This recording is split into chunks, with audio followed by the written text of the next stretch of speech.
No, necesito tomar de grabar la clase.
¿Dónde está mi parlante de atrás? Parlante.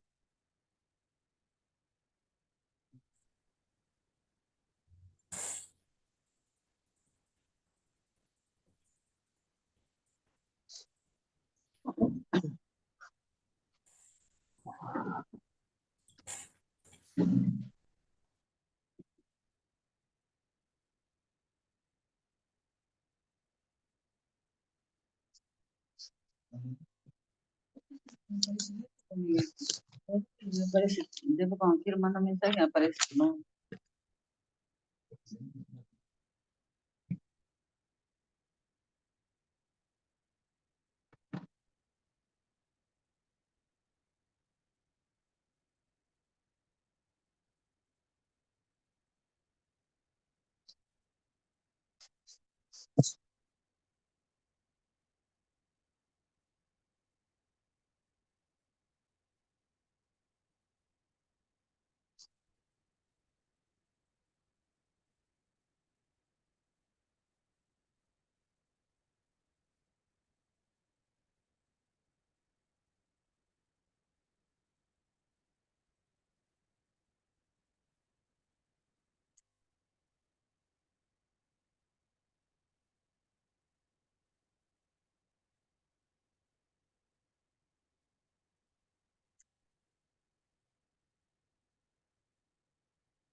A ver ahí si escucha la gente del chat. Si está escuchando, por favor, responda. Ahí va. Bueno, Darío había dejado cerrado el micrófono. Gracias, Elene, por avisar. Bueno, entonces hablábamos, hacíamos esta pequeña introducción coyuntural. Fue una semana donde los y las docentes de esta institución, como las de resto de las instituciones públicas de educación del país, estuvimos movilizados, movilizadas, realizando diferentes actos de protesta y visibilización. Así que bueno, yo creo que va a ser un tema que va a seguir atravesando nuestras clases. Y bueno, insisto, vamos a tratar de ponerlo en juego porque ustedes ahora en prácticos empezaron a trabajar con el texto de Dussel, ¿no? ¿Quién ya estuvo en comisión de prácticos?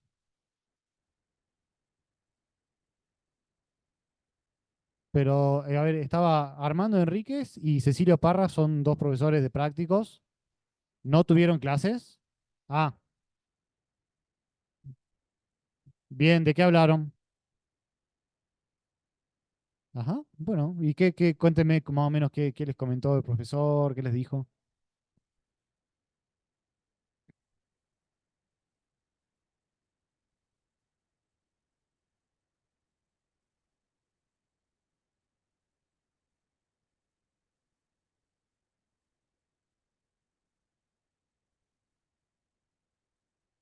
Bien, la fecha de parcial, digo, vamos con esa cuestión burocrática y volvemos a nuestro contenido de la materia.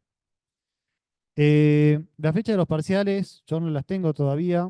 Fue un inicio de cursada muy repentino. Tuvimos corto aviso para arrancar con las clases y hay algunas cuestiones que todavía no están delineadas. Otras cuestiones sí están delineadas y son comunes a mi materia y otras materias. Bueno, ustedes saben que las materias tienen tres condiciones para aprobarse. Ustedes las pueden aprobar libres y en ese caso no vienen a clase, no participan de los prácticos, no rinden parciales y van a rendir examen final y rinden el examen final con el programa completo, ¿no? Esa es una condición. Siempre la menos recomendable, pero bueno, se entiende que algunas personas la puedan encontrar más adecuada para su propio contexto.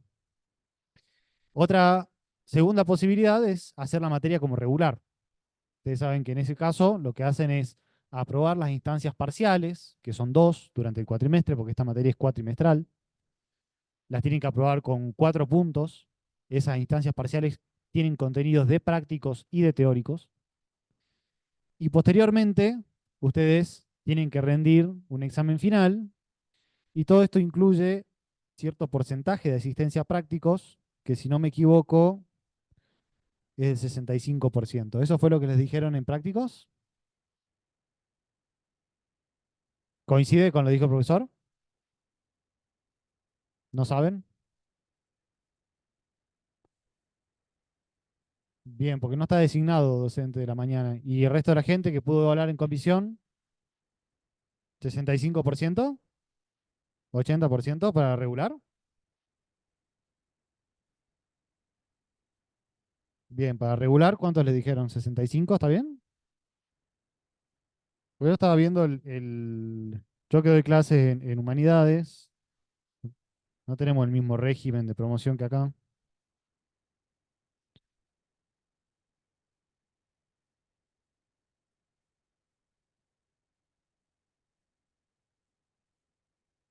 Bueno, en principio entonces nos manejamos con la misma lógica, 80% de asistencia. El, la última, a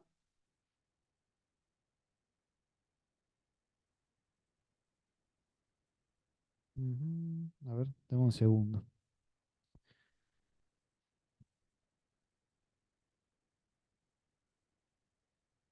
Acá tengo las notas. Todavía no lo pude pasar al archivo final del programa. Después les voy a mandar el programa de la materia. Por ahora los vamos a ir manejando con lo que vayamos charlando acá y lo que les vaya publicando en el campus. Acá en el reglamento que yo tengo en mano dice, para regularizar,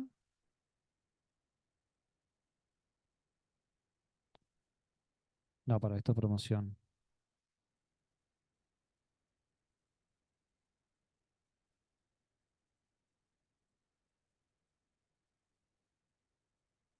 Bueno, vamos a tener que revisar eso. Yo tengo acá el reglamento que a mí me pasó la coordinación de la carrera. Dice, para obtener la regularidad del cursado de las materias, em, 65% para regularizar. Y para promocionar 80%.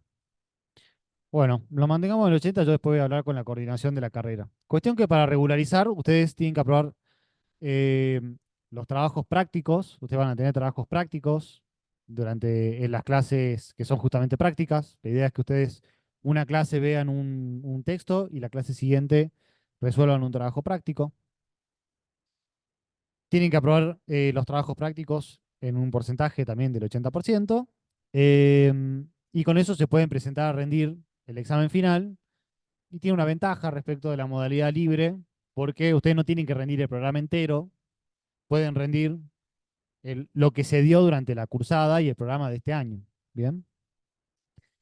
Siempre un poco más amable, siempre se tiene en cuenta además en la mesa de examen, cuando esa persona regularizó, cuando estuvo desarrollando un trabajo sostenido durante una cursada, estuvo acompañando una cátedra. Em, y la otra modalidad, que siempre que puedan hacerlo es súper recomendable, es una promoción. La promoción implica también 80% de asistencia a clases, implica que ustedes aprueban las instancias parciales con 7 o más, y eso les da derecho a un coloquio, que es un examen final un poco más reducido, tienen que tener el 100% de los trabajos prácticos aprobados, les da derecho a un coloquio más reducido, se entiende que ustedes estuvieron haciendo una actividad intensiva durante la cursada, que ya descargaron una buena parte de los contenidos, entonces tiene una modalidad un poco más reducida también el examen final, les da posibilidades de tener una nota más alta. Estas son las maneras de regularizar la materia. Cualquier cambio, cualquier detalle lo vamos a ir anunciando durante la cursada. Bueno, la idea es que ustedes ustedes van a tener una clase teórica, una clase práctica los días martes en alguna de las comisiones que hayan elegido. Los días viernes nos encontramos acá de 3 de la tarde a 5 de la tarde.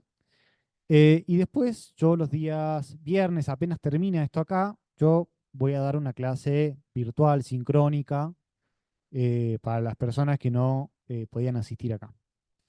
Em, en esa clase virtual, como voy a dar esas dos clases seguidas, vamos a terminar siempre un poco antes acá, 15 minutos antes más o menos, y la clase virtual sincrónica también arranca unos 15 minutitos después, de manera que yo pueda trasladarme y conectarme para poder estar con ustedes. Así que bueno, en principio eso acerca de los aspectos más burocráticos del proceso de cursada. Sí,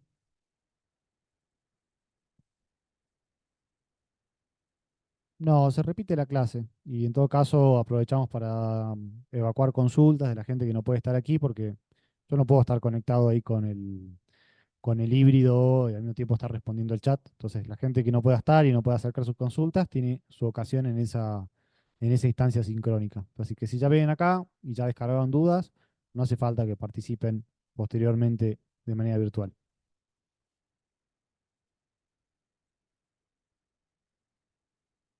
Insisto, cualquier cambio se los voy a estar comunicando. Digo, todo el equipo de cátedra, se habrán dado cuenta que el equipo de cátedra todavía no está conformado, nos falta un JTP.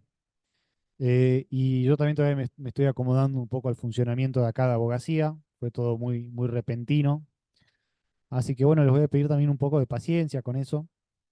Eh, Cualquier duda que vayan teniendo, la vamos charlando. Tienen el campus para escribirme. Ahí hay un chat, ya algunas personas me estuvieron escribiendo. Puede ser que a veces tarde más, porque de repente estoy ocupado. Se hizo fin de semana y yo el fin de semana trato de no estar enchufado a la computadora, entonces también un poco de paciencia con eso. En cuanto pueda, me acerco, les respondo las dudas. En general, como les digo, como yo recién ahora empiezo a dar clase acá en abogacía, de hecho me avisaron hace pocos días que iba a arrancar esto, y no estoy familiarizado con la estructura que le dieron a la carrera. En general, todo lo que sea cuestiones burocráticas, de funcionamiento, de inscripción, eh, acérquenle las dudas a Soledad Ríos o a quien sea que sea su contacto en la coordinación de la carrera. No sé si hay ahí alguien de la carrera que esté más en contacto con ustedes. ¿Con quién suelen hablar?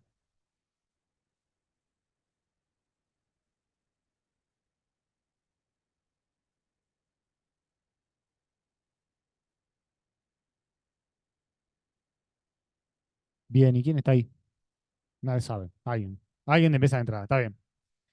Un burócrata impersonal. Eh, no hay drama. Bueno, em,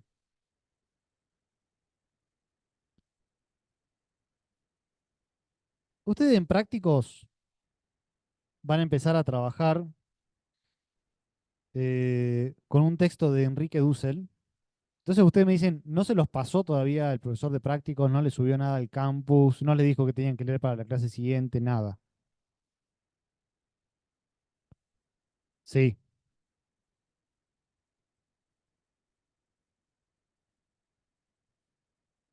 bien. Ahora les pongo el nombre.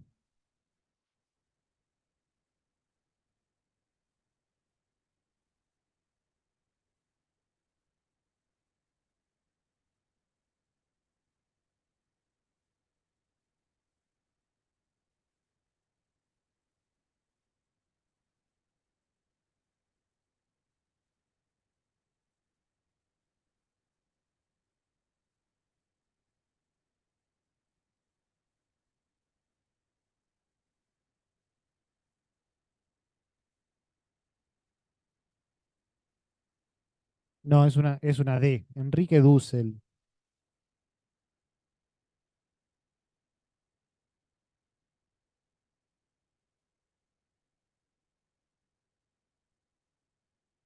Bueno, es larguísimo el título, no se lo voy a escribir. Después los profesores de prácticos les van a acercar el texto. El texto de prácticos es el siglo XXI, nueva edad en la historia de la filosofía en tanto diálogo mundial entre tradiciones filosóficas. No se preocupen.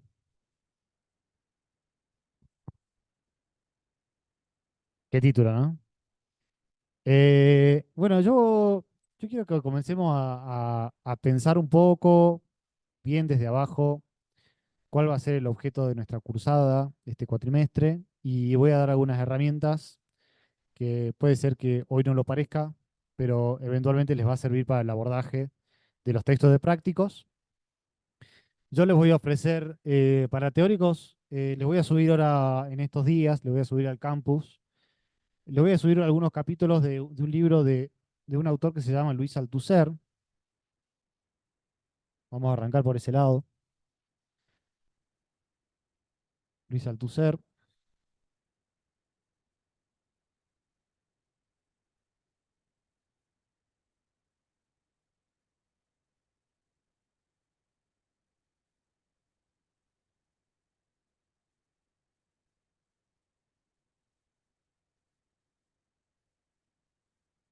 es un texto que se titula, este texto es un poco más fácil, Iniciación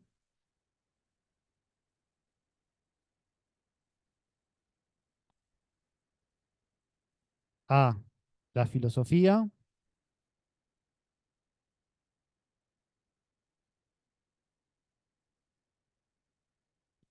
para no filósofos.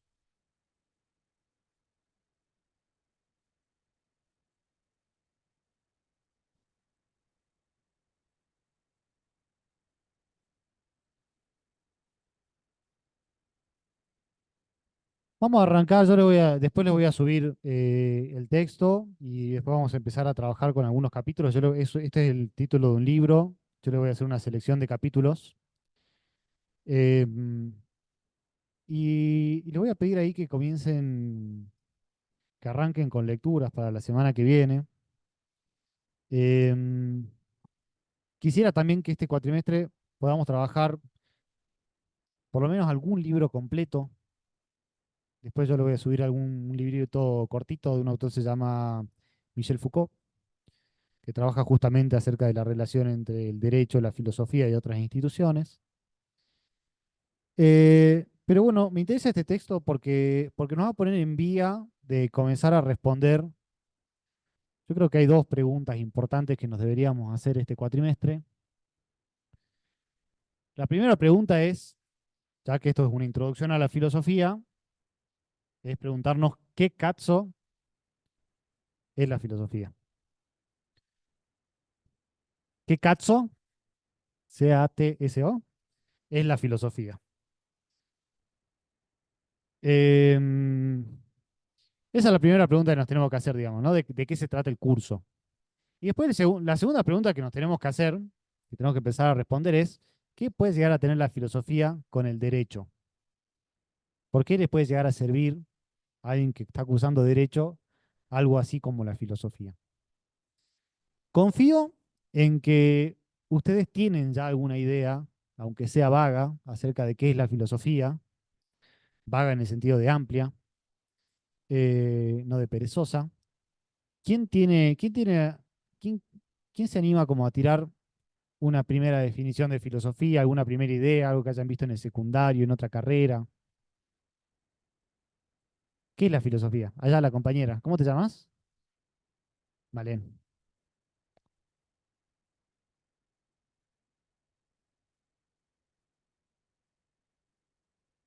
Ahí va, bien. Es una palabra, vos decís, que está compuesta etimológicamente. Muy bien, la compañera. ¿Qué significa? ¿Qué es el significado etimológico de una palabra? El, el significado etimológico de una palabra nos refiere a el sentido que se construye por los semantemas que lo componen del idioma de origen, porque es una palabra de qué origen la palabra filosofía. La palabra griega. Entonces tiene algo que ver con el saber. Vamos a ver una cosa muy extraña acá que es filo, ¿no? Que se refiere a amor, pero no en un sentido exactamente erótico, sino en un sentido filial. Más tiene que ver con una tendencia hacia el saber, ¿no? Amor al saber.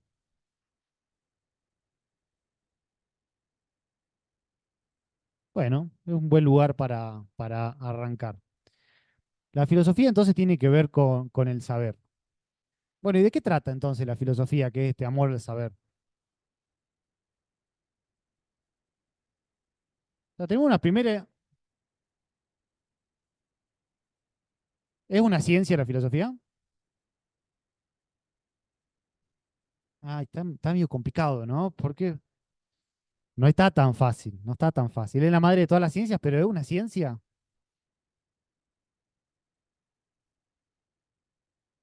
A ver, yo voy a poner acá, esta en la letra griega phi, sirve para filosofía, lo vamos a usar como para abreviar. Decimos que la filosofía tiene algo que ver con el saber.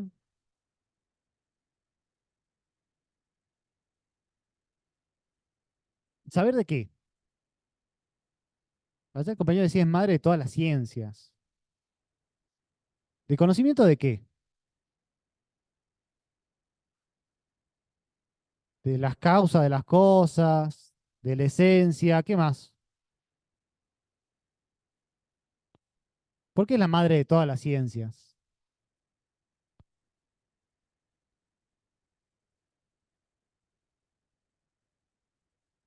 Ahí va.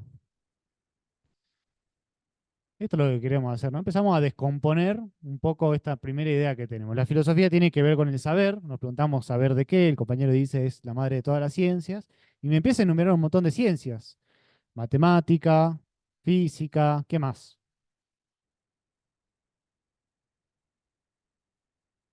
Lógica, medicina, fíjense qué cosas tan variadas, medicina. Qué más dijo por ahí alguien?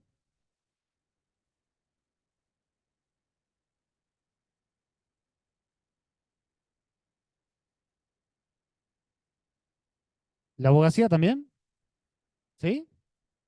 Bueno, vamos a poner derecho, si ustedes dicen.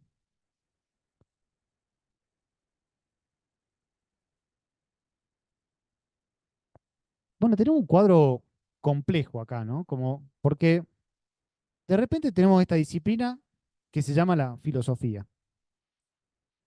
Y cuando queremos decir de qué se trata, tenemos el problema inverso, digamos. No es tan difícil decir de qué se trata. El problema es de qué no se trata.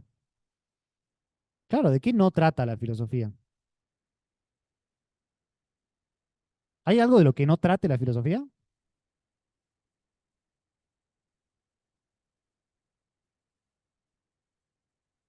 A ver,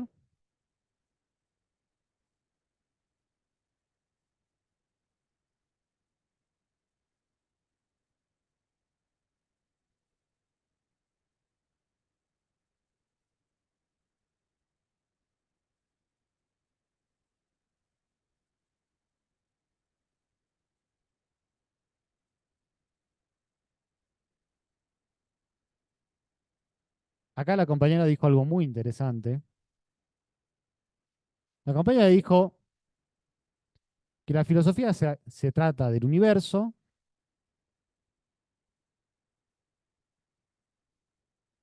y es otra palabra que es complicadísima, aunque parezca muy simple, que es la palabra todo. Entonces, ¿por qué no gastamos en enumerar toda esta serie de objetos posibles de una ciencia y no decir todo? Tenemos, tenemos varias preguntas para hacernos acá, ¿no? Vamos a empezar a orientarnos. Si la, si la filosofía se ocupa de lo mismo que se ocupan todas estas otras ciencias, ¿para qué quiero todas las otras ciencias? ¿Por qué no hago directamente filosofía y me ocupo de todo?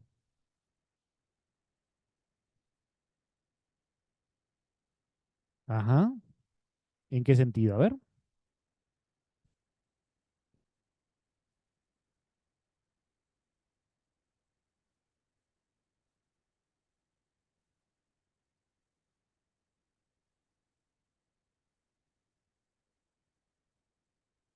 ¿La filosofía está para hacer progresar a las ciencias? ¿Esa es la respuesta de la compañera? Allá alguien también hablaba de que la filosofía habla del porqué o habla de las causas. También salió por acá el tema de las primeras causas. Apareció la palabra existencia. Uno podría decir que de alguna manera las ciencias tienen un objeto en particular. Cada una tiene un objeto. La matemática se ocupa, vamos a decirlo livianamente, de los números. La física se ocupa de todo lo que es el mundo físico, la psicología de lo que es el mundo psíquico.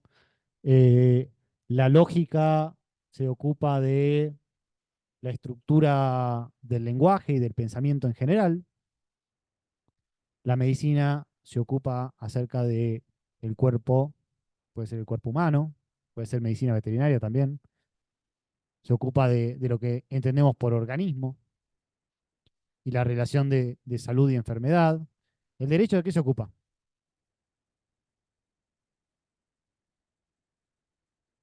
De regular la conducta de los hombres a través de las normas. Entonces tiene una función práctica, no tiene una función de conocimiento. No es lo mismo que una ciencia, digamos, o sí es lo mismo que una ciencia.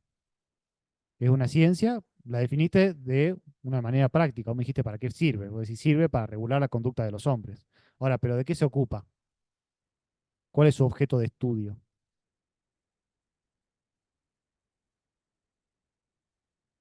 Las relaciones de normatividad, una buena respuesta, me gusta. Podemos arrancar por ahí. Lo que me interesa acá es ver esta relación tan interesante. A ver, primero empezamos a sospechar que la filosofía y la ciencia no son exactamente lo mismo, y tenemos por lo menos una primera respuesta en el sentido de que si una ciencia se define por tener un objeto específico, y tener un objeto específico significa tener un objeto que sea diferente al de las otras ciencias, poder diferenciarlo, demarcarlo. La filosofía no se comporta de la misma manera con los objetos que de la manera en que lo hace la ciencia. ¿Por qué? Bueno, porque en primer lugar parece que no le podemos adjudicar un objeto específico. Tiene muchos objetos, pero parece difícil encontrar un objeto propio para la filosofía. Y en todo caso, si tuviéramos que decir un objeto, es decir todo. ¿Pero qué es todo?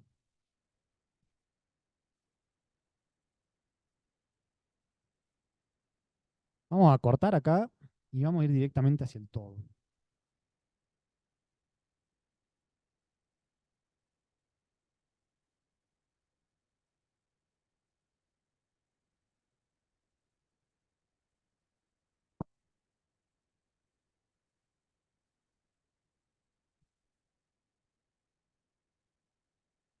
Nosotros estamos preguntando acerca de qué es la filosofía. Para resolver qué es la filosofía nos estamos preguntando a ver de qué se ocupa. Cuando queremos ver de qué se ocupa, tenemos un problema, que en realidad nos cuesta saber de qué no se ocupa, parece que se ocupa de todo. Y entonces tenemos como una suerte de lo que se llama, no sé si vieron algo de lógica o de análisis del discurso, nos encontramos con algo que parece mucho a lo que se llama una petición de principio. ¿A qué me refiero? Le preguntamos a la filosofía de qué se ocupa. La filosofía tiene algo que ver con el saber, tiene que ver con apropiarse de la totalidad o el universo en la modalidad de un saber, del conocimiento. Y la pregunta es, ¿la filosofía forma parte de ese todo? ¿La filosofía es la que nos dice qué es la filosofía? Porque la filosofía hasta acá parece que es como una suerte de disciplina que se ocupa de las primeras causas, se ocupa de los fundamentos, de los objetos de determinadas ciencias, de la esencia de sus objetos, de definir qué es no solamente cada objeto en particular, sino qué es el ser en general, qué significa que algo sea, cuál es el fundamento de que las cosas existan. Y nos aparece esta situación de decir, saber qué es la filosofía, ¿es una pregunta filosófica? ¿Está incluida en ese todo? Para que se entienda la pregunta, vamos a darle una vuelta. O sea, sentirle que hay algo raro acá, ¿no? ¿Lo perciben? Perciben que hay algo extraño.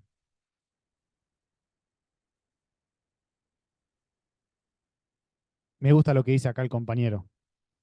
Acá el compañero acaba de usar una metáfora espacial. ¿Está dentro o está afuera? Porque si yo digo todo, podría yo circunscribir, digamos, el conjunto de lo que existe, y todo no debería dejar nada afuera. Sin embargo, hay una nada que lo circunda. La filosofía está adentro de ese todo o afuera. ¿Adentro? Algunos dicen adentro, otros dicen afuera. Es una respuesta, es una pregunta filosófica, ¿qué es la filosofía? ¿Es capaz la filosofía de responder esa pregunta de sí?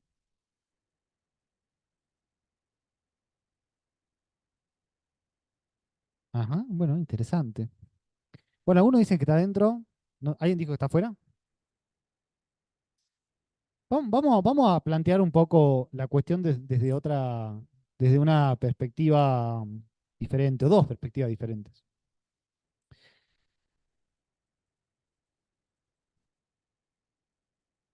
Ah, está afuera. Bien, la filosofía se ocupa de todo. Bueno, allá tenemos por lo menos una persona que dice que está afuera. Inmediatamente uno de nosotros le responderíamos a la compañera, pero apunta al todo y el todo tiene todo, no hay nada afuera del todo. Ahora, ¿quién se ocupa de la filosofía, digamos, no? O sea, ¿no? Yo lo cuido, pero ¿quién me cuida a mí? Esa pregunta, esa es la cuestión, si es una pregunta filosófica o no una pregunta filosófica. Es decir, qué sé yo, por ejemplo, ¿cuál es el objeto de una ciencia? O si realmente existe la salud, o en el caso del derecho, si existe la justicia, parece una pregunta que es filosófica y no inmediatamente jurídica, ¿no?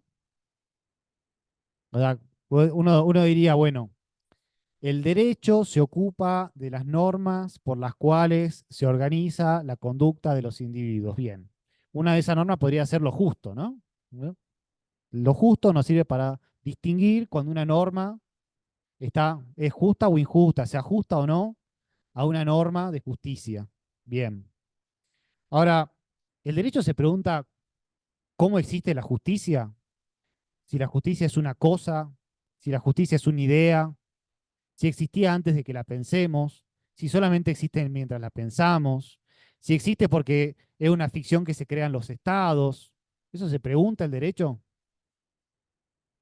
¿O es una pregunta filosófica?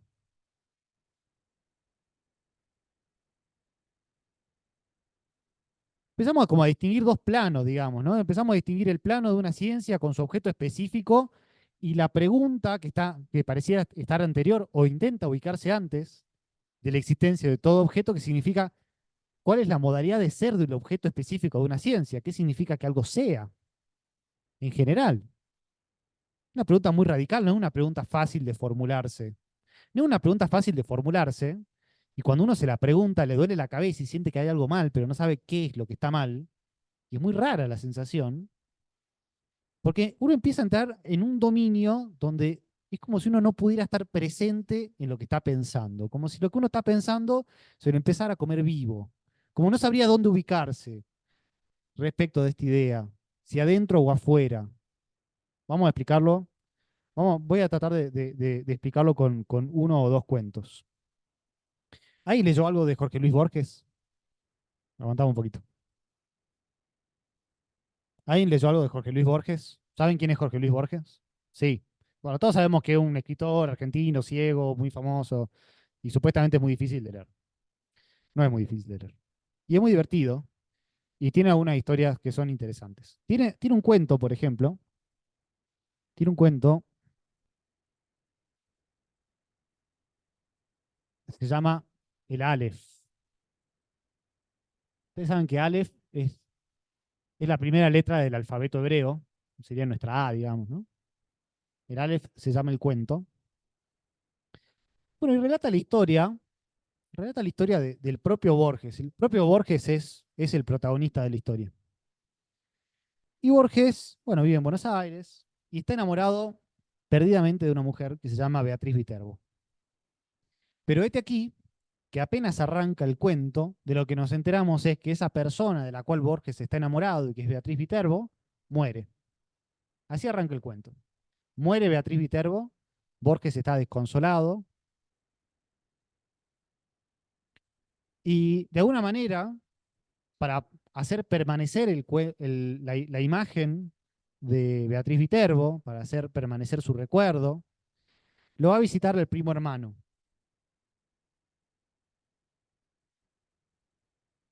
Se llama Argento, no me acuerdo cómo se llamaba el tipo.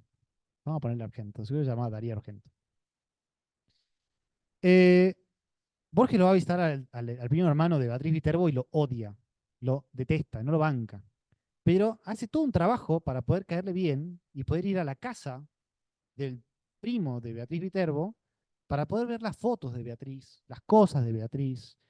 Se queda ahí en la casa cuando tiene un tiempito en el pasillo, se pone a ver las fotos, revisa los cajones a ver si encuentra algo de ella. Quiere estar en el ambiente de Beatriz. Y así se queda durante años, 10 años más o menos, bancándose las charlas de este tipo, haciendo todo lo posible para caerle bien, haciéndose el amigo, odiándolo secretamente para que lo siga invitando a su casa. Y un día, este primo de Beatriz Viterbo, muy odiado por Borges, acude a Borges desesperado, diciendo que van a demoler la casa en la que vivía él con Beatriz. Porque este primo hermano vivía con esta mujer, ¿no? Estamos hablando de un tiempo muy, muy atrás en el cual las mujeres no casadas no vivían solas. Entonces le dice, mira, van a demoler la casa. Y Borges le dice, bueno, ya está, que la demuelan, cobrate la guita del terreno y quédate piola. Y el tipo dice, no, no pasa que hay algo en la casa que yo no puedo dejar atrás. Está el Aleph. Y Borges le dice, ¿qué cazzo es el Aleph? Y el tipo le dice, una vez cuando yo era chico, me caí bajando las escaleras del sótano, quedé de espaldas sobre el piso, miré hacia arriba y encontré que más o menos entre el escalón 19 y el escalón 20, que da del sótano al primer piso, hay un punto en el cual se pueden ver de manera instantánea y sin ningún tipo de superposición todos los puntos del universo habido y por haber. Es un punto que está en el sótano de este tipo insoportable, por el cual podemos presenciar inmediatamente y sin superposición absolutamente todo lo que existe, lo que existió y lo que existirá. Lo invita a Borges, Borges se tira en el piso, le dice más o menos, tirate así, cerrá los ojos, mire entre el escalón 19 y el escalón 20, y ve el Aleph, ve todo lo que fue, es y será, junto, sin superposición, y junto con eso, ve a Beatriz Viterbo, la mujer de la cual estaba enamorado y que murió, escribirle unas cartas de amor obscenas a su primo hermano, terriblemente odiado por Borges. Y Borges se entera de que Beatriz Viterbo en realidad estaba enamorada de su primo hermano y no de Borges. Borges se va terriblemente angustiado y deja que le demuelan la casa y nunca más quiere hablar con él ni ver nada de Beatriz Viterbo. Es terrible la historia. ¿De qué nos sirve la historia esta? Además de que es una historia muy linda y que sirve para que, si no leyeron algo de Borges, lean algo. Capaz que les gusta, capaz que no, no están obligados tampoco. Pero esta es la idea interesante, ¿no? Supongamos que el Aleph existe, ¿no? Esto que está acá es un ojito. Un ojo, tiene pestañas. Se entiende que es un ojo, ¿no? Bien. Y supongamos que ese ojo es capaz de percibir, de ver todo, así como la filosofía se puede ocupar de todo. ¿Hay algo que quede excluido de ese todo? El ojo mismo. Es obvio, ¿no? Es obvio que el punto de vista es el punto ciego para ese observador que lo está viendo todo y que en todo caso, para poder verse a sí mismo viendo todo,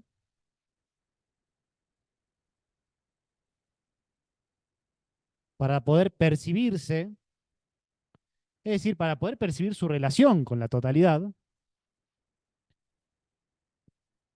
tendría que encontrar otro punto de vista, otro punto de apoyo, vamos a hacer otro ojo acá, por poner un ejemplo, que pudiera englobar esa primera relación, ¿no? ¿Se entiende? ¿Qué pasa acá? ¿Cómo? Dijeron todas cosas al mismo tiempo. Cualquiera, a ver, pero sin superposición. ¿Cómo? Otra vez me quedo un ojo afuera. Es una cagada. Miren esto. ¿Quién vole, no? O sea, podríamos llamarlo el problema de la totalización, para ponerle así como un primer nombre y que nos sirva como para arrancar a pensar. ¿Cuál es el punto, digamos, no? Que vamos a decir que esto es la filosofía y este es su objeto, que es el universo, o sea, todo. De alguna manera, la filosofía, para poder ver el todo, tiene que ubicarse afuera de ese todo para poder verlo. Y para dar cuenta de sí misma, tendría que decir que forma parte de ese todo, entonces tendría que buscar otro punto exterior. Y después otro punto exterior, y después otro punto exterior. O sea, cuando queremos preguntarnos por una disciplina que se ocupa de absolutamente todo, nos encontramos con que necesitamos verlo desde un lugar exterior. Es como, no sé, si yo quisiera, por ejemplo, describir la relación del lenguaje con el mundo con palabras. que estaría usando palabras. Digo, de alguna manera tengo que conquistar un lugar para preguntarme qué es la filosofía. ¿Se entiende el problema? No quiero decir que sea simple, no quiero, porque esto no es simple, esto es complejo. Que sea complejo no quiere decir que sea complicado. Si es complicado, me avisan, me dicen, profe, la está complicando. Pero la cuestión es que nos estamos enfrentando a algo complejo, porque nos estamos enfrentando a lo que podríamos llamar una paradoja. Es decir, nosotros estamos acostumbrados a que todo lo que es sea lo que es. Felipe, que es mi nombre, es Felipe, y yo soy igual a yo. Ahora, de repente nos encontramos con algo que está adentro y afuera, que es y no es, que forma parte y no forma parte. Nos estamos encontrando con algo que es distinto de sí mismo. Eh, la lógica silogística se fundó sobre una fórmula que es A es igual a A, esto es el principio de identidad, es decir, todo es igual a sí mismo, y de repente nos estamos encontrando con una situación en que hay algo que no es sí mismo, que está dividido, que está dentro y fuera, que está en una posición paradójica. Y entonces, bueno, se acaban de meter en este quilombo, se acaban de inscribir en esta materia eminentemente fácil que es Introducción a la Filosofía. Estamos complicados, complicades.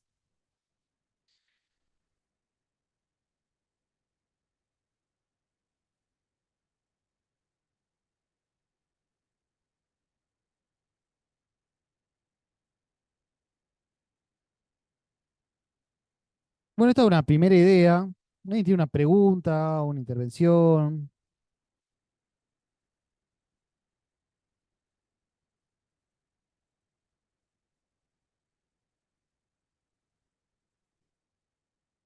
Bueno, el compañero dice que vamos a la segunda pregunta. Bueno, si el compañero quiere, vamos.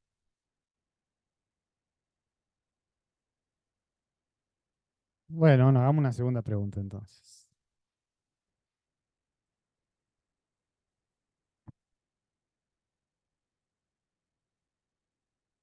¿De contar qué?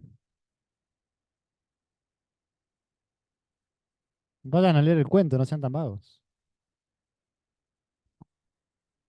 Es un cuento cortito. Em,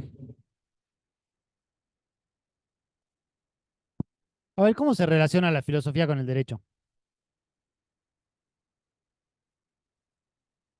A ver, allá.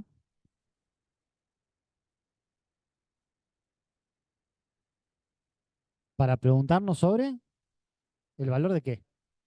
¿Cómo, qué quiere decir valor?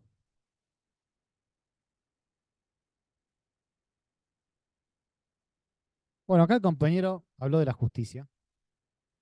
¿Estamos de acuerdo que la justicia es algo que interesa eminentemente al derecho? ¿O no? ¿Sí? ¿Es la finalidad? O sea, no es el objeto, pero el fin del derecho, digamos.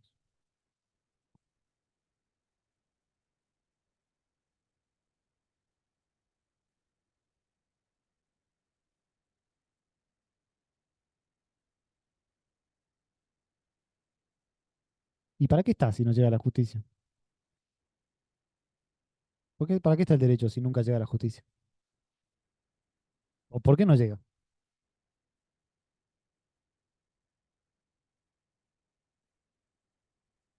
A ver, acá usó la palabra concepto. ¿Cómo es?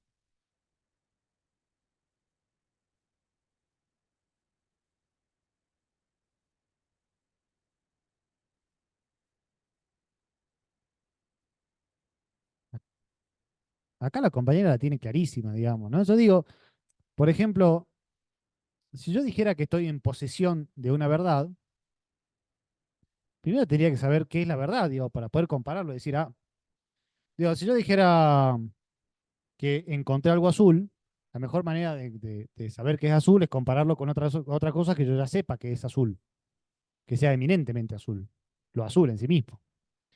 Porque una cosa es un marcador azul,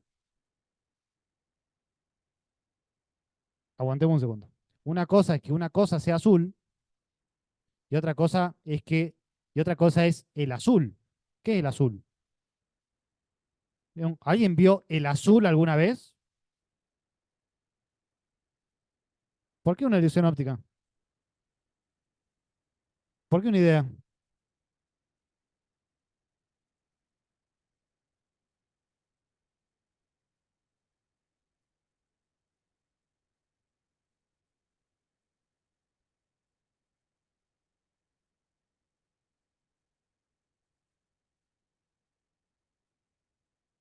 ¿Y cómo sabés que es azul?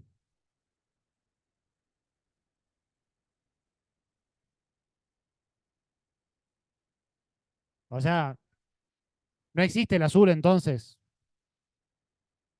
Pa-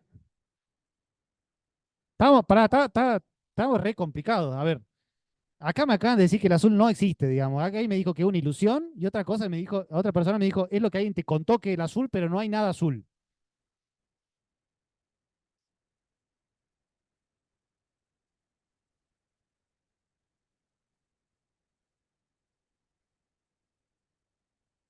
Ya, de nuevo, compañera, no escuché, ¿puede repetir?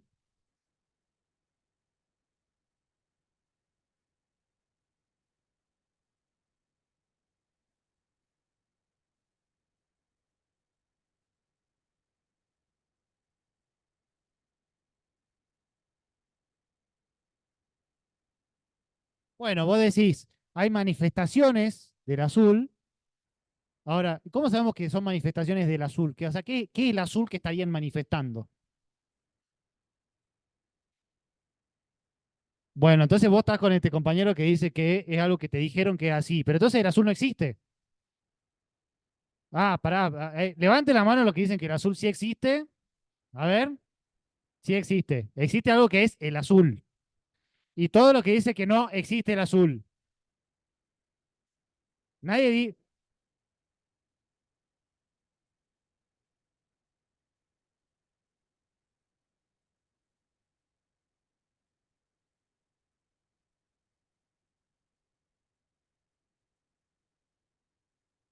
A ver, ahí me está dando acá una explicación.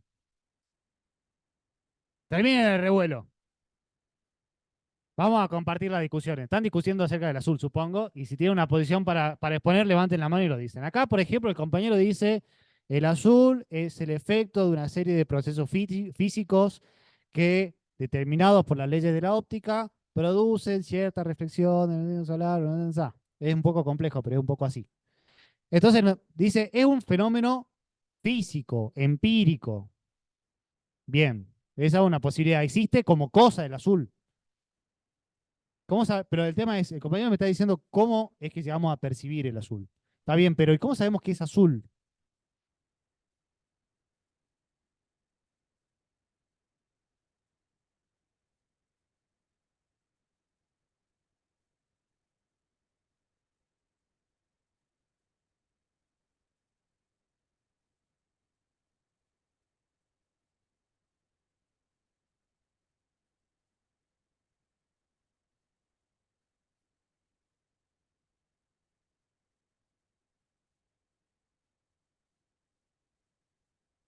La compañera dice, ¿cómo sé si aparece el gendarme azul de mi vida y me quiero enamorar? Cómo sé que es el correcto? Pero también podría ser, ¿no? O sea, uno podría derivar esta misma pregunta hacia otras cuestiones. Uno diría, bueno, uno se enamora de gente. Ahora, el amor. Allá una compañera dijo que el azul es un concepto. Si un concepto existe o no existe, ¿cuál es la cuestión? ¿Qué significa decir que es un concepto? Ah, bueno, pero ¿cómo existen los conceptos? ¿Qué quiere decir? ¿Que es algo que te contaron, como dice acá el compañero, que es una convención? Es como que, no sé, alguien le dijo, mira, que tenemos que imaginarnos como hace mucho tiempo, alguien allá en una caverna le dijo azul, y el otro dijo, ¿azul? Azul. Y como que, entonces hubo una cadena y nunca nadie se confundió con nadie, no hubo ningún daltónico en el medio, y todo en el mundo, todos nos acordamos que el azul es eso. ¿Cómo es eso? O sea, ¿así es? ¿Esa es la idea de que es un concepto?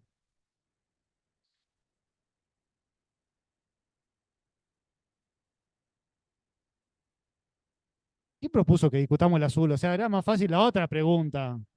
Vamos para atrás, la otra pregunta era 10 veces más fácil que esta. Malísimo. Bueno, a ver, un poco esta pregunta que nos estamos haciendo, que, o sea, que sea azul o no azul es un problema grave, vamos a decir que no. Pero que sea justo o no sea justo me parece mucho más complicado. Me parece mucho más importante, digamos, ¿no? Porque yo puedo, creo que puedo vivir sin saber que es azul, pero si no supiera que es justo, yo no sé si podría vivir en sociedad, no sé si podría vivir en comunidad, no sé si podría vivir con otros y con otras, y si no tuviera algún tipo de acuerdo acerca de lo que es justo, porque incitaría un poco a la violencia, ¿no? Si de repente yo tengo 3 caramelos y mi hermano me dice, che, hay que dividirlos a la mitad, y yo le doy uno solo, le digo, no, esto es lo más justo, mi hermano menor me va a mirar y me va a decir, no es justo, es lo que te conviene. Y cuando sea un poco más alto que vos, te voy a pegar un cocacho. Mi hermano más chico es más grande que yo y hoy en día se venga cada vez que puede. Y el tema de la justicia no es una cosa menor. De hecho, un poco una discusión así como la que estamos teniendo ahora es lo que aparece en un texto. Voy a ver si lo trabajamos. Todavía no tengo definido el programa. Hay un texto muy importante de Platón. ¿Saben quién es Platón? ¿Quién es Platón? Es un filósofo griego y escribió un texto muy importante, se llama República. ¿Alguien leyó alguna vez algo de Platón? ¿Nunca nadie? Bueno, ustedes saben que lo que más escribe Platón, o sea, no es lo que más escribe, en realidad es lo que nosotros, a lo que nosotros nos legó la historia de Platón, porque Platón escribió en el año 400 antes de Cristo, o sea, estamos hablando de textos que tienen más o menos 2500 años, y muchas de las cosas que él escribía las perdimos, y lo que nos quedó de Platón son lo que se llaman diálogos. Uy, perdón.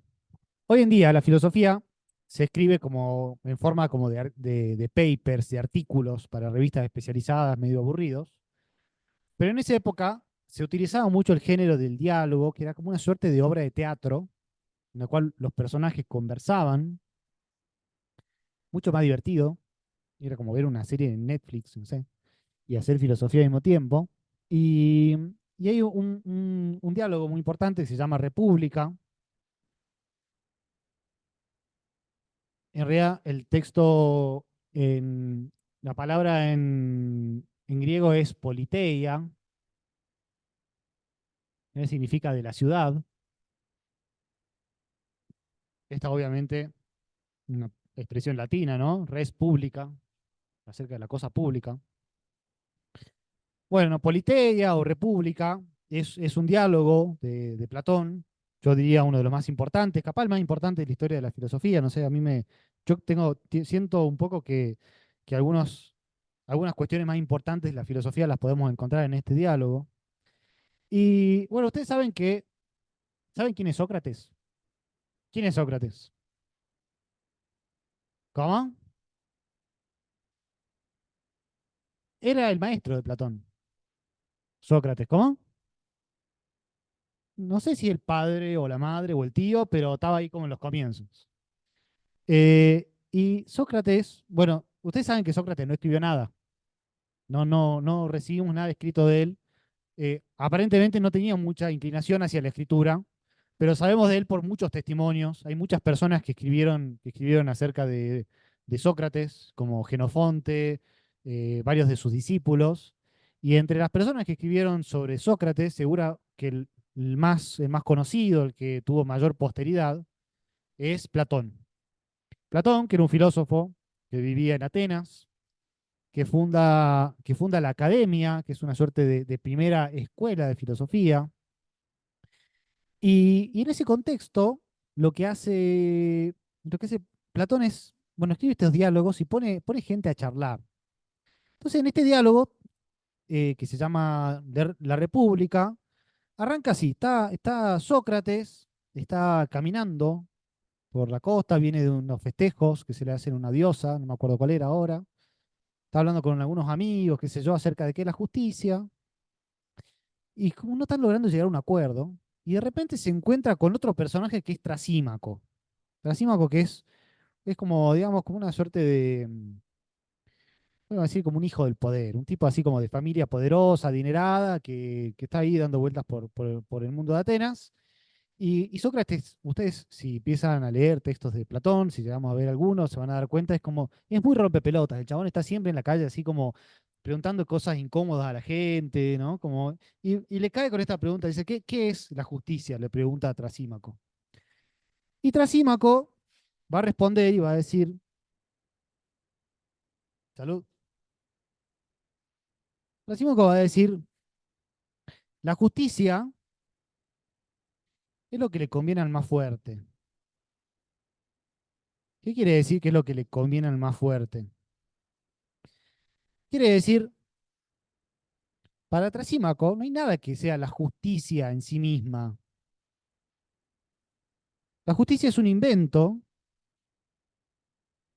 de quien puede imponer ciertas condiciones de vida, quien puede imponer, se ha usado la palabra norma acá, de quien puede imponer una norma. Qué significa esto? ¿Cuáles son las consecuencias de esto que estamos charlando?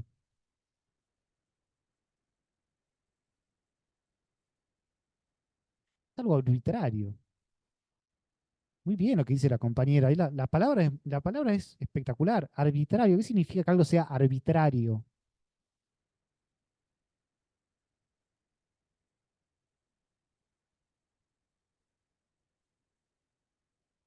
Tiene más de un sentido la palabra arbitrario. Lo podemos tomar en un sentido como un poco más acotado, si quieren, de decir, bueno, es algo que depende de un capricho, es algo caprichoso, es decir, es arbitrario porque se le ocurrió a alguien. ¿El árbitro quién es? El árbitro es el que decide, arbitra. Es en última instancia quien tiene el poder de arbitrar en un partido de fútbol si se cumplió o no se cumplió con una norma. Podemos decir, es el garante de la norma. Es una persona. Ahora, el árbitro actúa por sí mismo, por lo que le parece. O sea, un poco sí, porque mira, qué sé yo. Pero hay un reglamento también. ¿Cómo? Hay una serie de reglas acerca de cómo aplicar un criterio. Ahora, el reglamento de cómo se juegan los partidos de fútbol o de ajedrez o de básquet o de damas o al uno, eh, ¿es un reglamento arbitrario o no? También es arbitrario, porque, o sea, nadie dice que el fútbol tenga que ser así. No hay una esencia del fútbol. Pero, pero, bueno, cuenta con algún consenso. No es lo mismo, no es el capricho de una persona. Y sin embargo, también es arbitrario. ¿Por qué es arbitrario? Porque es contingente. ¿Qué quiere decir que sea contingente? ¿Podría haber sido de otra manera? Sí, podría haber sido de otra manera, pero es como es. ¿Bien? Lo que nos estamos preguntando cuando nos preguntamos con la justicia, sobre la justicia, es justamente acerca de la relación entre una norma y su fundamento. Lo vamos a poner acá arriba el fundamento, porque se supone que el fundamento está arriba de la norma, lo respalda. Porque de última, si alguien viene y le quiere hacer bardo al árbitro, el árbitro va a decir, pará, está en el reglamento. Si no te gusta, no juega al fútbol. Anda a jugar a otra cosa. Pero hay un reglamento que dice que yo puedo actuar de esta manera. Ahora, fíjese la situación en la que estamos acá. Nosotros decíamos, la filosofía trata de todo. Ahí en ese todo poníamos un montón de disciplinas científicas. Y esas disciplinas, por supuesto, que se vinculan con una norma. Por ejemplo, habíamos puesto la medicina ahí. Y la medicina tiene una idea de lo que es la salud. La Organización Mundial de la Salud dice, es saludable toda aquella persona que, no sé, hace ejercicio 3 días, no come chocolate 24/7, no sé qué dice, pero algo así. O sea, hay una idea de lo que es la salud, la medicina tiene una idea de lo que es un organismo saludable y tiene un saber acerca de cómo modular esa relación, de cómo hacerlo saludable, ¿no? ¿Estamos de acuerdo con eso o no? O sea, si yo me enfermo, ¿a quién llamo? Al médico. ¿Por qué? Porque el médico, ¿qué sabe? Sabe sobre salud. ¿Y la salud qué es al final de cuentas? Es una norma.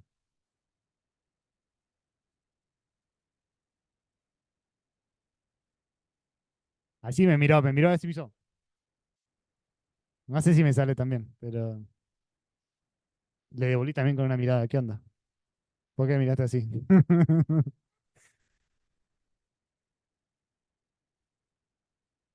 Bien. Fue complicado, o no complejo. ¿Qué quiero decir? Quiero decir lo siguiente. Em,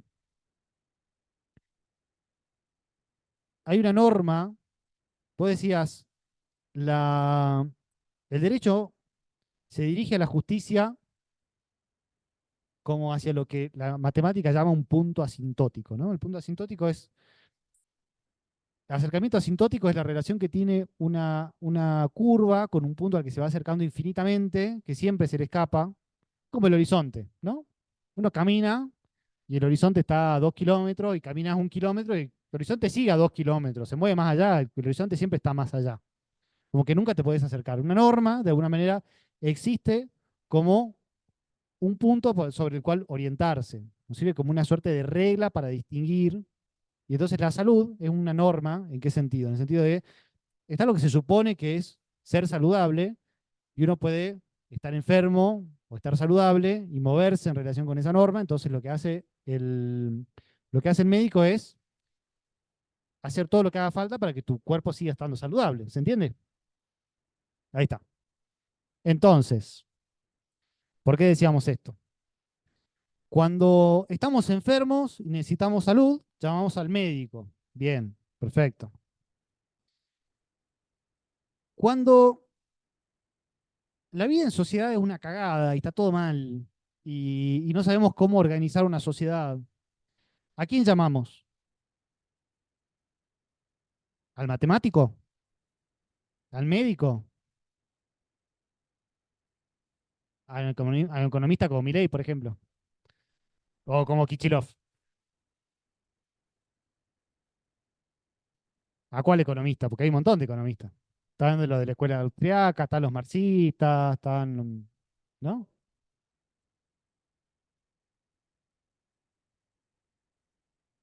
Ah, y nos vamos moviendo así como de disciplina en disciplina, digamos.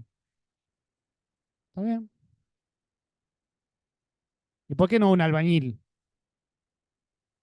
¿Qué sé yo? Un capitán de barco, un kiosquero, no sé. ¿Por qué no un kiosquero? ¿Qué sé yo? ¿Qué, qué saben toda esta gente que nos sirva para ordenar una sociedad? ¿Qué hay que saber para ordenar una sociedad? Hay que saber qué es una sociedad, por ejemplo, entonces habría que llamar a un sociólogo.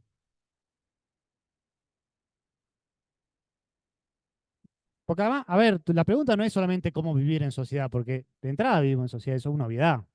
Nadie vive fuera de sociedad. Quien no vive en sociedad no es un ser humano, no es lo que nosotros entendemos como humano. Está bien, es biológicamente un ser humano, pero un ser humano no es solamente una cuestión biológica. La pregunta es cómo vivir una sociedad justa, porque creo que todos y todas pensamos que lo mejor es vivir una sociedad justa, ¿no? Entonces, ¿cómo sería la respuesta de la compañera?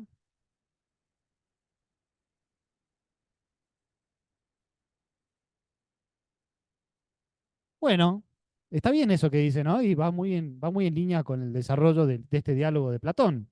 Se encuentra Sócrates, le pregunta a Trasímaco qué es la justicia. Trasímaco le dice, la justicia es lo que decide el más fuerte, pero entonces significa que no hay nada que justifique la justicia a menos que no sea la persona que está ejerciendo el poder. O sea, hoy sería lo que es justo para Milei, el día de mañana será lo que es justo para no sé quién sea que gane la presidencia. Ahora cualquiera puede ser, no sé, Rial, cualquiera puede ser Norma de América. Y siempre pudo ser cualquiera. Bueno, es otra discusión, podemos decirlo. Em, Y acá la compañera dice, no, la compañera dice, si hay algo que sea la justicia en sí mismo. O sea, si tiene un fundamento, vamos a decir acá, lo justo en sí. Como lo azul, ¿no? Si existen cosas azules es porque tenemos algo con qué compararlo. Esto significa, para Sócrates, que la justicia no depende de lo que decida el más fuerte, sino que es algo que se puede saber.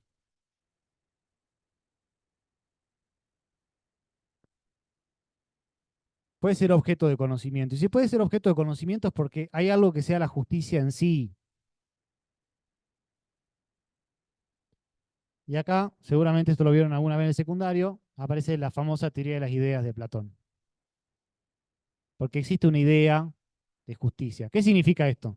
O sea, es como decir, bueno, hay un montón de cosas azules, pero hay algo que es lo azul, la azulidad, si quieren. Yo puedo decir que algo existe, más allá de que haya un montón de instanciaciones que dependan de fenómenos físicos. Hay algo que es lo azul, y acá podemos, en vez de usar la palabra idea, podemos decir el concepto, apareció la palabra por allá, hay un concepto que podemos construir de lo azul no, la justicia, más allá de lo que sea una sociedad justa y que nos sirve para orientarnos. Es un objeto de saber, de conocimiento. Y esto fundamenta la justicia. Ahora, ¿y quién tiene el saber de lo que es, de las esencias y de lo que es el fundamento de algo? ¿Quién sabe sobre las últimas causas, sobre la naturaleza de los objetos? El filósofo. Nunca probaron con un filósofo presidente, ¿o no? O filósofa presidenta, podría haber sido. ¿Por qué nunca llaman a un filósofo o filósofa para ejercer el poder? Bueno, esa es un poco la idea esa es un poco la idea de Platón. La idea de Platón es que una sociedad debería estar dirigida por un filósofo o filósofa, porque es quien conoce la esencia de las cosas, que son ideas, que son inmutables, que existen más allá de la variación empírica, es decir, existen más allá de sus instanciaciones, y como puede tener ese conocimiento, es quien debería organizar una sociedad. ¿Ya está? Ah, al compañero allá no le gusta. ¿Qué onda? ¿Por qué lo bardea a Sócrates así? ¿Qué onda? Pero voy a decir, le queda mejor no sabiendo nada, digamos. Son como dos versiones muy diferentes de Sócrates, ¿no? Porque una cosa es decir, Sócrates, aquel que ama la sabiduría, que sabe que no sabe nada, entonces como una suerte no sé, es como Cristo así en sandalias, regalando saber por ahí, y de repente resulta que tenía pretensiones de poder. Tenía pretensiones de poder.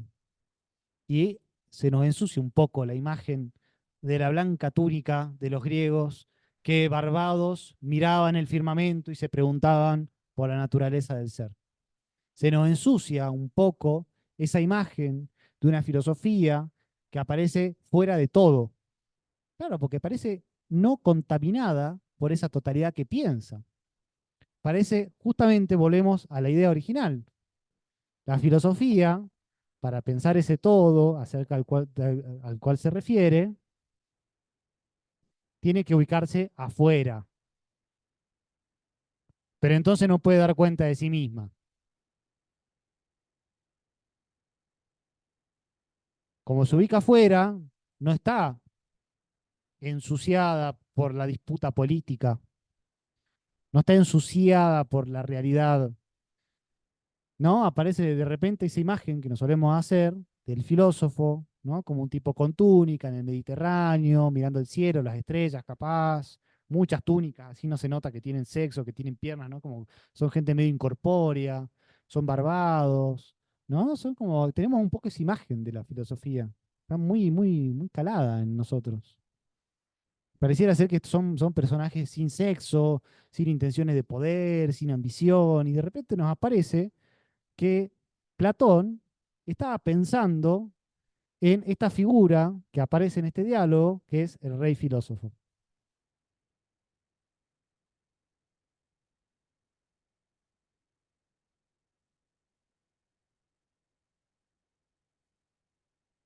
Entonces dice,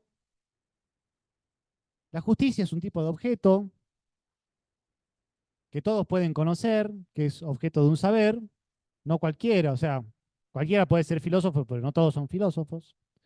Y si son filósofos pueden conocer este tipo de objetos tan peculiares que es la filosofía. Segundo cuento de la tarde.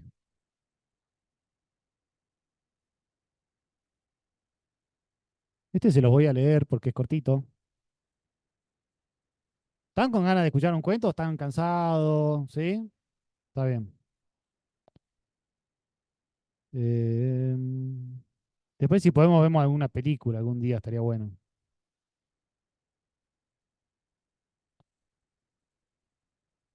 Chu, chu, chu, chu, chu, chu, chu, chu, chu, chu.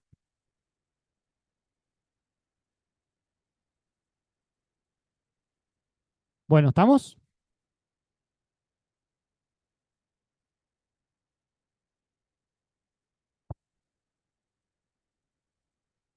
Le voy a leer un cuento entonces, que aparece en otro libro de Borges. El primer cuento del que hablamos está en un libro que se llama El Aleph. Es el último libro es el último cuento de ese libro. Y este está en otro libro, que es como de 60 y pico, que se llama El Libro de Arena. Y este cuento se llama El Disco. El Disco. ¿Me escuchan ahí bien? ¿No se escucha? ¿Sí se escucha o no se escucha? ¿Sí? Bien. El cuento dice así. Soy leñador. El nombre no importa. La choza en que nací y en la que pronto habré de morir queda al borde del bosque. Del bosque dicen que se alarga hasta el mar, que rodea toda la tierra y por el que andan casas de madera iguales a la mía. No sé, nunca lo he visto. Tampoco he visto el otro lado del bosque. Mi hermano mayor, cuando éramos chicos, me hizo jurar que entre los dos talaríamos todo el bosque hasta que no quedara un solo árbol. Mi hermano ha muerto y ahora es otra cosa la que busco y seguiré buscando. Hacia el poniente corre un riacho en el que sé pescar con la mano. En el bosque hay lobos, pero los lobos no me arredran y mi hacha nunca me fue infiel. No he llevado la cuenta de mis años. Sé que son muchos. Mis ojos ya no ven. En la aldea, a la que ya no voy porque me perdería, tengo fama de avaro, pero ¿qué puede haber juntado un leñador del bosque? Cierro la puerta de mi casa con una piedra para que la nieve no entre. Una tarde oí pasos trabajosos y luego un golpe. Abrí y entró un desconocido. Era un hombre alto y viejo, envuelto en una manta raída. Le cruzaba la cara una cicatriz. Los años parecían haberle dado más autoridad que flaqueza, pero noté que le costaba andar sin el apoyo del bastón. Cambiamos unas palabras que no recuerdo, y al fin dijo, no tengo hogar y duermo donde puedo. He recorrido toda Sajonia. Esas palabras convenían a su vejez. Mi padre siempre hablaba de Sajonia. Ahora la gente dice Inglaterra. Yo tenía pan y pescado. No hablamos durante la comida. Empezó a llover. Con unos cueros le armé una yacija en el suelo de la tierra donde murió mi hermano. Al llegar la noche dormimos. Clareaba el día cuando salimos de la casa. La lluvia había cesado y la tierra estaba cubierta de nieve nueva. Se le cayó el bastón y me ordenó que lo levantara. ¿Por qué he de obedecerte? Le dije. Porque soy un rey, contestó. Lo creí loco. Recogí el bastón y se lo di. Habló con una voz distinta. Soy rey de los Sekgens. Muchas veces los llevé a la victoria en la dura batalla, pero en la hora del destino perdí mi reino. Mi nombre es Isern y soy de la estirpe de Odín. Yo no venero a Odín, le contesté. Yo venero a Cristo. Como si no me oyera, continuó. Ando por los caminos del destierro, pero aún soy el rey porque tengo el disco. ¿Quieres verlo? Abrió la palma de la mano, que era huesuda. No había nada en la mano, estaba vacía. Fue solo entonces que advertí que siempre la había tenido cerrada. Dijo, mirándome con fijeza, puedes tocarlo. Ya con algún recelo puse la punta de los dedos sobre la palma. Sentí una cosa fría y vi un brillo. La mano se cerró bruscamente. No dije nada. El otro continuó con paciencia como si hablara con un niño. Es el disco de Odín. Tiene un solo lado. En la Tierra no hay otra cosa que tenga un solo lado. Mientras esté en mi mano, seré el rey. ¿Es de oro?, le dije. No sé. Es el disco de Odín y tiene un solo lado. Entonces yo sentí la codicia de poseer el disco. Si fuera mío, lo podría vender por una barra de oro y sería un rey. Le dije al vagabundo que aún odio. En la choza tengo escondido un cofre de monedas. Son de oro y brillan como el hacha. Si me das el disco de Odín, yo te doy el cofre. Y respondió tercamente, no quiero. Entonces, dije, puedes proseguir tu camino. Me dio la espalda. Un hachazo en la nuca bastó y sobró para que vacilara y cayera, pero al caer, abrió la mano y en el aire vi el brillo. Marqué bien el lugar con el hacha y arrastré el muerto hasta el arroyo, que estaba muy crecido. Ahí lo tiré. Al volver a mi casa busqué el disco. No lo encontré. Hace años que sigo buscando. Ese es el cuento de Borges. Es muy cortito. Y lo podemos usar para pensar esto que estamos charlando. ¿Qué onda con el disco de Odín? ¿Cuál es la particularidad de ese objeto? ¿Ustedes se pueden imaginar algo que tiene un solo lado? Hagan el esfuerzo de construir con la imaginación la idea de una pared que no tiene lado de atrás.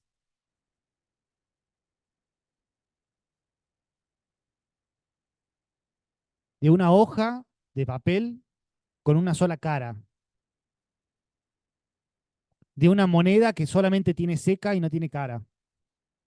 ¿Pueden? Es como un objeto imposible.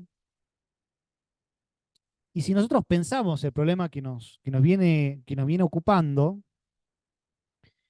tiene algo que ver con esto de la filosofía, porque decimos que la filosofía se ocupa de todo y todo tiene este problema de que no tiene lado de afuera, está todo adentro.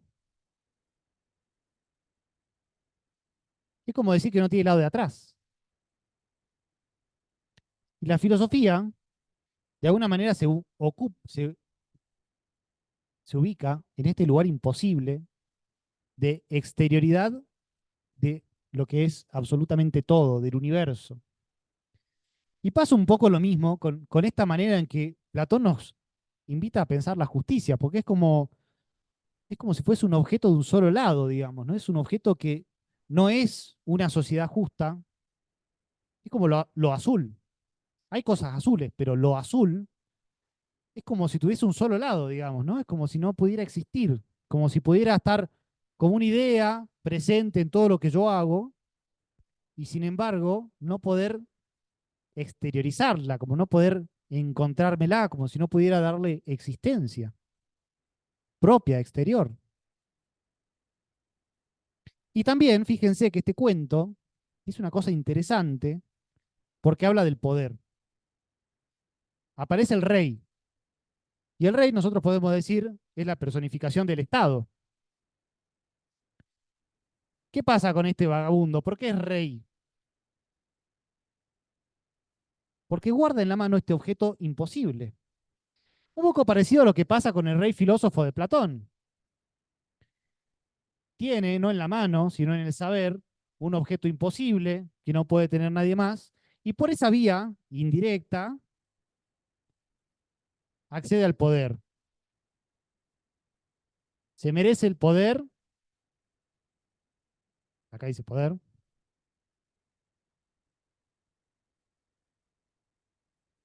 pero ahora por una vía indirecta, que no es directamente por la fuerza, sino es desviándose desde el saber por un tipo objeto abstracto, muy específico, especial, con el cual trata la filosofía, del cual la justicia probablemente sea el caso más importante, que nos vincula con la cuestión del derecho, y de ahí pasa la cuestión del poder. Ejerce un desvío. La filosofía puede aparecer, se puede querer mostrar como puro amor por la sabiduría, pero cuando la empezamos a ver un poco más de cerca, resulta que podría ser también una tecnología del pensamiento que por primera vez propone en la historia de la humanidad una nueva manera de ejercer el poder a través de un desvío por el saber. Y a lo mejor el derecho tenga algo que ver con todo ese proceso.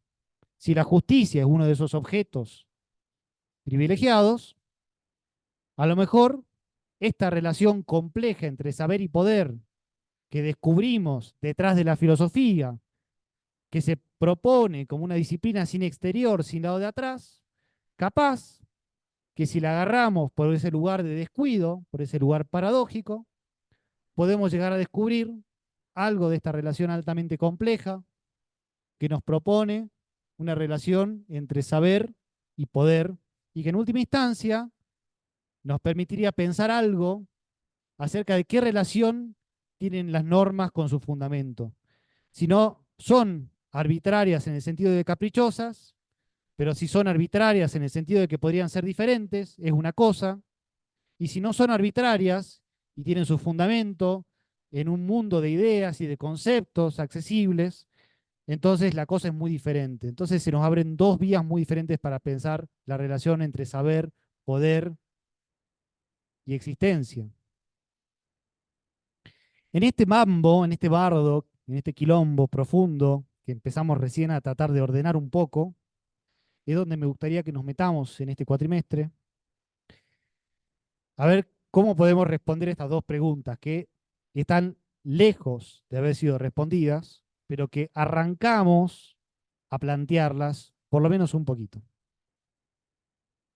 Las preguntas son, ¿qué es la filosofía? ¿Y qué relación tiene la filosofía con el derecho? ¿Cómo estamos hasta acá?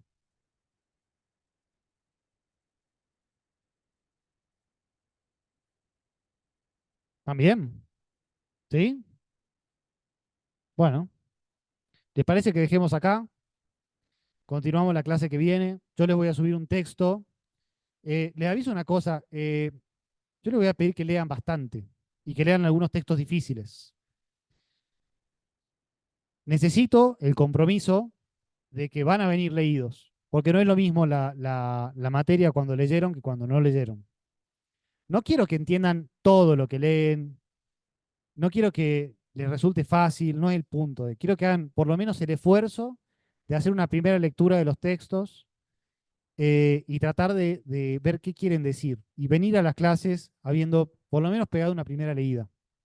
En filosofía no hacemos una lectura de los textos. En filosofía leemos de una manera particular que vamos a ir ejercitando y además leemos muchas veces. Para nosotros los textos no se entienden con una lectura. Hay que leerlos muchas veces, son lecturas detenidas, son lecturas detallistas, así que les voy a pedir un poco ese esfuerzo. Quiero que se sienten con los textos y que le dediquen el tiempo que merecen. ¿Bien? Bueno, yo después lo voy a publicar entonces en el campus lo que sigue. Eh, y bueno, nada, que tengan buena semana, buen fin de. Gracias por la atención.